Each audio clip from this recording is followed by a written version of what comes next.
everyone, I have a question. Do you know what is the difference between this battery and this battery? Yeah, I thought I heard some background noise. Because it's hard to believe that most people don't know the difference between a lithium-ion cell and a lithium polymer battery. So we'll cover that difference in this video.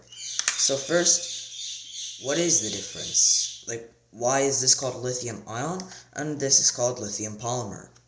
Well, the answer is these batteries are very similar, yet they have a few differences. This lithium-ion cell has a liquid electrolyte made of lithium hexafluorophosphate dissolved in a solvent, an organic solvent. Usually it's carbon-based. And then we have lithium polymer battery. Instead of a liquid electrolyte, we have a gel electrolyte, a solid polymer gel electrolyte. Now the color of the electrolyte should be a very faint yellow hue, almost transparent. If it's not that color, then there's something wrong with the electrolyte. That's the same for both batteries. Both batteries come with a nominal voltage of 3.7 volts, but this is a 3.6 volt lithium-ion cell. Some older lithium-ion cells are 3.6 volts, but they're interchangeable. And also, another difference, why do we use lithium polymer batteries in our drones, but we use lithium-ion cells in our RC cars, for example? That's because lithium-ion cells have a slightly longer lifespan, 300 to 500 charge-discharge cycles.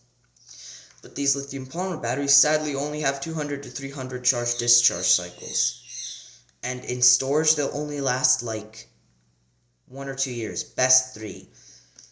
Unless they're good quality. Like this here. This battery is up to 16 years old. I don't know because I do not know the exact manufacturer date. It's not printed anywhere on this battery.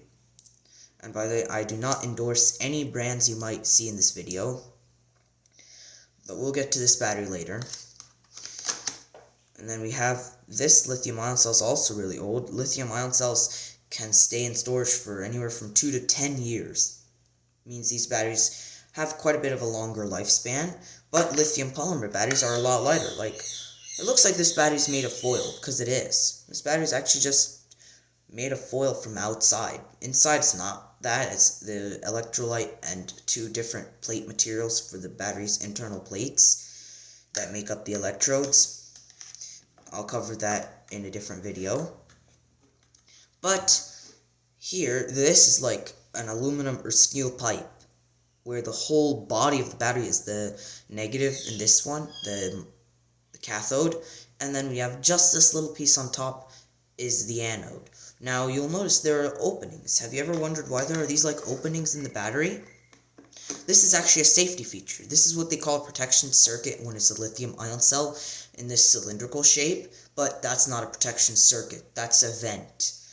I can show you what it looks like on this battery. Here, this one has a way bigger vent because this is a bigger lithium-ion cell. We'll also get into discharge rates later, but this is not a high discharge battery, so this is not actually that strong. It just holds a bunch of charge. It's 5,000 milliamp hours. But the vent, it's very hard to see. But it's really hard to see. But if you can look closely, there's this small piece of metal under here, which is connected to both here and the internal anode of the battery. This will pop open if something wrong happens to the battery and it starts building pressure, like gas pressure. If it ends up building gas pressure, it will pop the vent open, which will, 1, disconnect the battery from the circuit because now it's no longer touching the internal anode of the battery, and 2, it will release the pressure. But because that also makes a hole in the battery will leak. That's why if you have a very old lithium-ion cell like these, you might find them leaking. This one was saved from a leaking pack because this was actually pulled out of a laptop battery.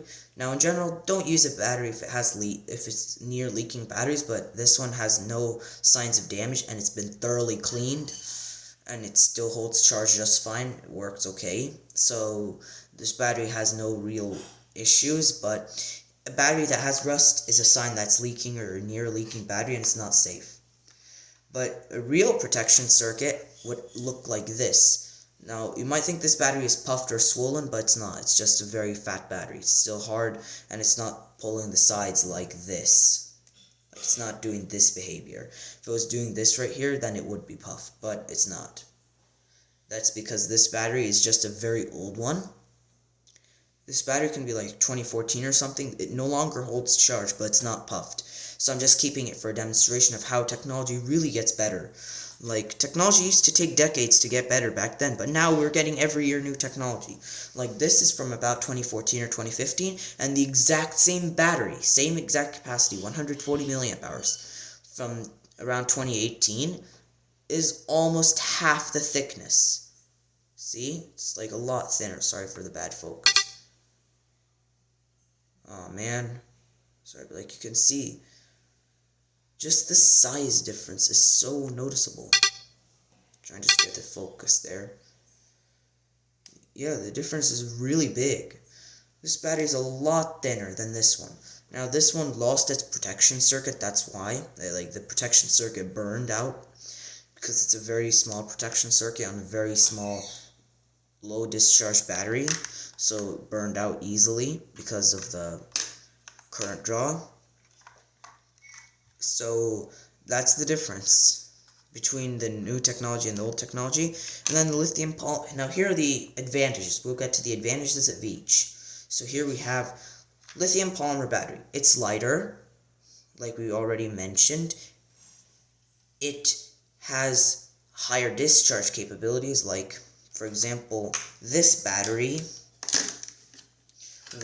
Just get it. This battery here, which actually, move the tray.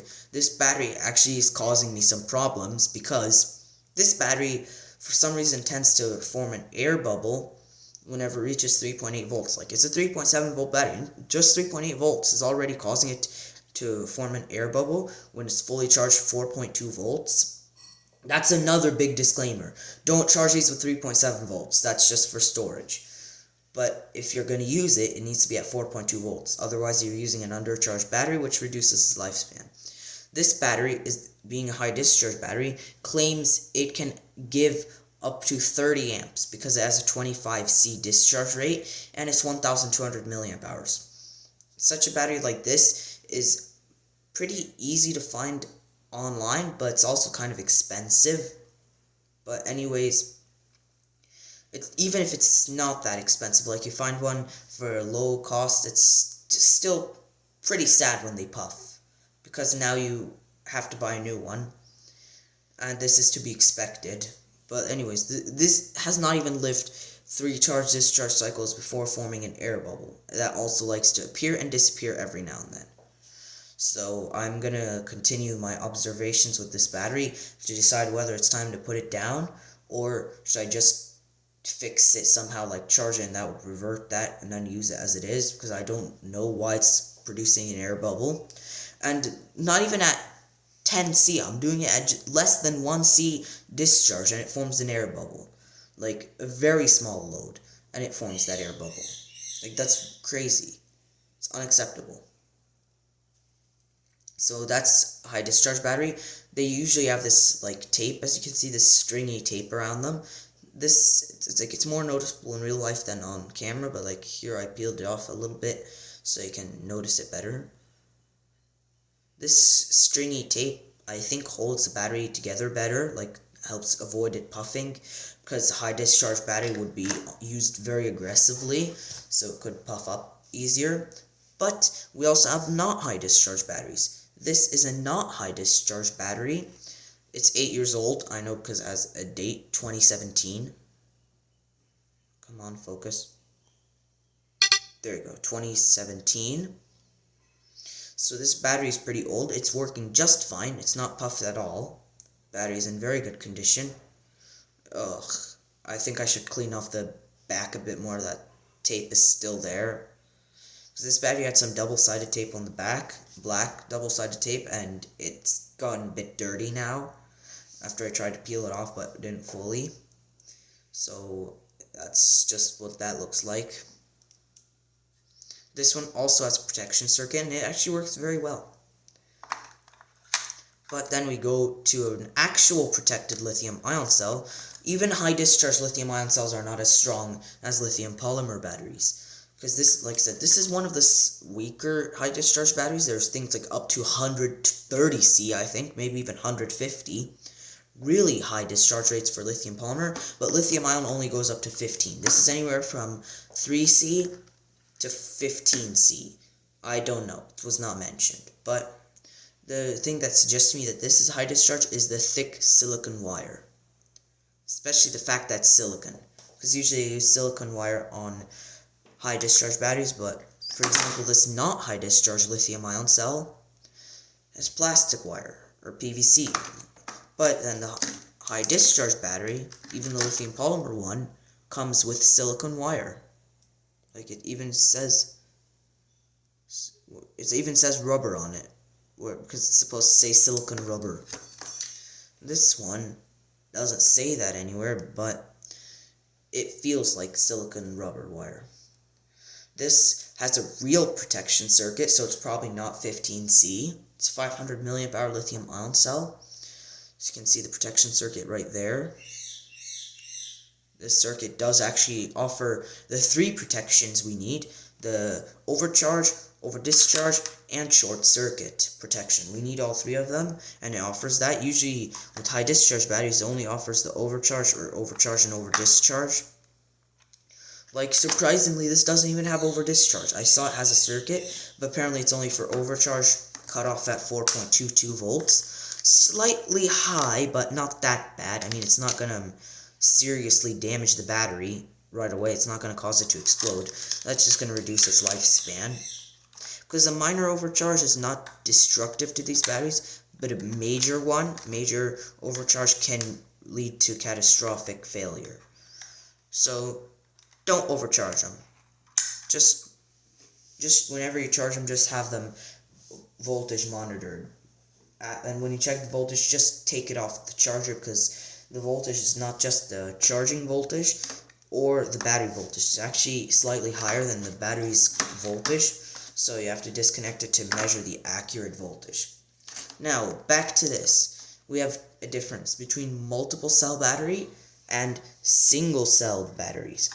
I'll just get to 2 old batteries. See, this is just one. This is 2 of them connected in series. Both of them are protected. You can see it's just 2 batteries. Don't worry, each wire is in its own separate piece of tape that's just bundled up together, so that the battery doesn't short out.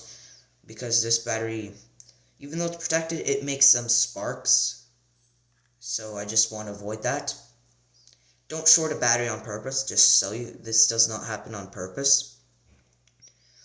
And this battery, it looks old, it looks bad, but it's good. It's not putting off any odors or fumes, it's not puffed at all, and it works just fine. Even the charging seems okay, but it has a very slow charging rate. Like, it starts off at about half an amp, and then it slows down to like 0.1 amps. Really slow. I did some research, that seems to be normal. Anyways, this battery, I really like the brand, but I do not endorse the brand Great Power Polymer. I do not endorse that battery company. I don't endorse anything on this channel. But apparently they make good quality batteries, because this battery can be up to 16 years old. I don't know. Just that's how old I suspect it is from the application I got it from, and from who I got it. Because my cousin sent me their old DVD player because it wasn't working. I checked. Now, I could have repaired it, but I didn't, because that would have been not worth it, because the part that was broken, which was the DVD reader, would probably cost as much as the whole player. So I just left it, and then 2 to 5 years later, I checked the battery, and the battery is still charged even.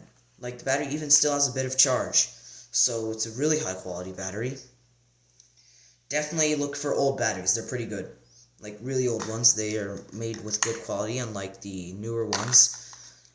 Like, it's hard to believe that this battery is 8 years old confirmed, and this one's not even half a year old. Like, this one is probably only a few months old, and it's already causing problems, but this one is completely fine after lots of years, and it's already in storage voltage. So We'll get to that later in a series of videos I plan to make in the future about the safety of these batteries. So that's some differences clarified. Another advantage of lithium polymer batteries is that they're like very small. They can get very small lithium polymer batteries, but lithium ion cells don't go as small as lithium polymer. And with lithium polymer, more importantly, you can make the craziest shapes. Now, I can't actually get a hold of them, of some of them, but like there's cylindrical ones, like they're a cylinder, but they're not a lithium ion cell. They don't look like this. They look like if I made this battery into a cylinder, it would look like that. Like it has the same yellow tape on top, yellow Kapton tape, and it's cylindrical, and it's still made of foil. It looks like a lithium polymer battery that is a cylinder. It's crazy. And they also make circular ones and D-shaped ones, like D-shaped. Like if you look at the battery, it almost makes the letter D. You can also make the battery a curved or bent shape so that it can fit in curved applications. And you can also make them have curved edges so they fit in curved edged spaces. And you can basically make any shape with a lithium polymer battery. It's almost anything, because lithium polymer batteries are really versatile in shape, unlike lithium ion, which only comes in these two formats, the cylindrical and the prismatic. By the way, I do not endorse Kyocera either. This is just an old cellular device battery. I took it out because I leave the thing plugged in, and don't leave these batteries charging far after they're fully charged because they would get overcharged. So I just took it out while keeping the device powered. It's running off the power supply, it's not running off the battery, and it works just fine. Now, not all devices will like that, let me tell you that. Not all devices don't like not having their batteries. So if you have an old device and you want to leave it just plugged in, don't just take the battery out. Make sure it accepts that. Otherwise, you're going to have to just keep plugging it in. Once it's fully charged, unplug it, and then wait for it to run out of charge or get low, and then charge it back up so that the battery does not get overcharged, because this one might have some damage from a slight overcharge, but it's not that bad. It's not like visibly puffed or anything. It's not soft, because, well, no battery should be soft. If it's soft, that's wrong. Now, it doesn't have to be rock hard, but like it should not be soft. Like it should be, you feel it and you just like feel it like this. You should not feel that smushy or has gas in it. That would be a sign of puffing, because that's what it is. And then if it's really bad, that's stretching the battery, then there's something wrong, really bad. That battery is in immediate danger and must be disposed of properly, immediately. And actually, there's a story that in Seminole County, there was this like battery that was thrown in the trash, one of these lithium-ion or lithium polymer batteries thrown in the trash, and it was compacted, and there was a small trash fire. Fortunately, it was contained and was able to be extinguished, but that's bad. That just serves as a warning. Do not just use these just throw these batteries in the trash. These batteries must go to their own recycling, like at Home Depot or Batteries Plus Bulbs, they offer recycling. I'm not paid to say that. I'm just saying that as a recommendation, so that you know that it's not that hard to dispose. It's not like you have to look for a recycling center that's a few hours away. It's not like that. They already know those places, and they send it themselves instead of you having to.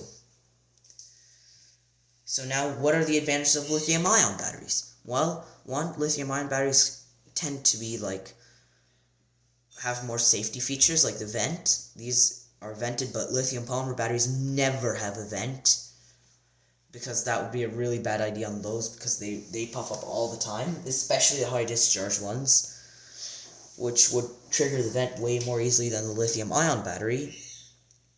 So that's one extra safety feature for lithium-ion batteries, is the vent. So even if there's a protection circuit, something happened, or the battery just aged and eventually puffed up from being too old, instead of puffing up and bursting, it would pop the vent open.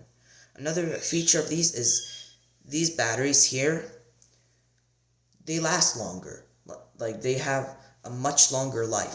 2 to 10 years and 300 to 500 charge-discharge cycles, sometimes 1,000 or higher. but lithium polymer only can do 300 at best. You should not expect much from them for their life. Another advantage of lithium ion is these can go down to a lower voltage. These batteries, when they're empty, should be at 2.75 volts, but lithium polymer batteries are empty at 3 volts, exactly 3 volts. Don't go below that, you might damage it. But with lithium ion, you can go down to like 2.75. And these batteries are both charged the same voltage. Both batteries are charged 4.2 volts, so they're easily interchangeable. Just if you're going from lithium ion to polymer, I suggest make sure you have a protection circuit on the battery, or you install your own, to prevent the battery from being slightly over discharged, because that can ruin it or reduce its lifespan, and a serious over discharge can permanently damage the battery. So don't do it. And that's also a cause of puffing. And another advantage of lithium ion batteries is that these lithium ion cells are way more common than lithium polymer batteries. Like, they're way easier to find what you're looking for than lithium polymer, because lithium polymer batteries are not like a standard size. Like, this is just a few batteries. Look at the variation in size, shape, and everything. Like, that's so much variation. Plus, there's the difference between the single-celled and the multiple-cell ones, which need balance charging. That's why this one has 3 wires instead of just 2. This white one is for balancing, the black one is the main negative and the balance negative, and the red one is both the main positive and the balance positive.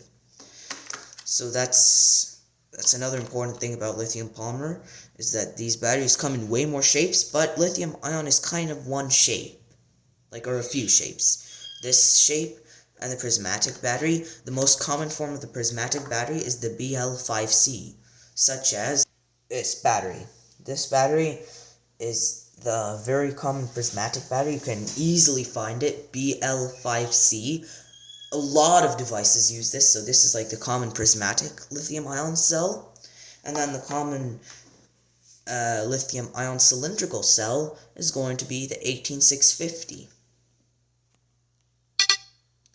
Like, you'll find these in laptop batteries, you'll find these in a lot of, like, flashlights. A lot of devices will use that. But if you need more capacity, you might size up to the 26650 cell. The first time I saw this, I was like, what is that thing? That's so huge. Like, it's kind of scary, just because you have this is the only size, or one of the only sizes for lithium-ion cells, and then all of a sudden you find a gigantic battery inside a power bank. Like, what? It's kind of weird, right? It's quite huge of a battery. But it is what it is. And this holds 5,000 milliamp hours. And it's actually pretty old. This one is not the newest technology. Newer ones might be like 8,000 milliamp hours. And then we have the 18650 cell here that's even older, is 1,800 milliamp hours, and it's a 3.6 volt version, while this is the 3.7 volt, fully charged to 4.2 volts. I like how they say 4.2 volts, so that you think you charge it with 4.2 volts. So, that's the basics for all these batteries. I hope you enjoyed. Please rate, share, comment, and subscribe. Thanks for watching!